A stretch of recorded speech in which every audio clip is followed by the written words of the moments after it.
मृत्यूपत्र मी बनवलेलं आहे, त्याच्यामुळे मला माहिती आहे मृत्यूपत्रात काय आहे, मला माहिती आहे मृत्यूपत्रात ठसे लागतात का, मला माहिती आहे मृत्यूपत्रात आणखीन काय लागतं.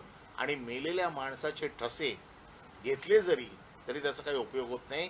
त्यांचं ज्ञान कच्चं आहे.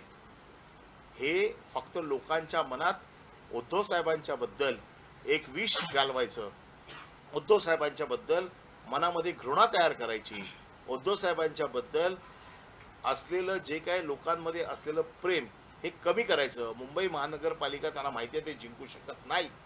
आणि मग असा कोणाला तरी पुढे करायचं, रामदास कदमला पुढे करायचं, रामदास कदमने असं बोलायचं आणि मूळ विषयापासून लक्ष दुर्लक्षित करायचं.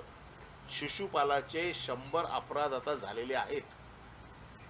या अधिवेशनामध्ये हे जे काही सगळे पुरावे आमच्याकडे आलेले आहेत, मागच्या अधिवेशनात मुख्यमंत्र्यांनी त्यांना वाचवलेलं आहे. आमचा मुख्यमंत्र्यांवरच आरोप आहे की असे शिशुपाल तुम्ही का वाचवताय, अशी तुमची काय मजबुरी आहे की ज्याच्यासाठी तुम्ही ह्या लोकांना वाचवताय.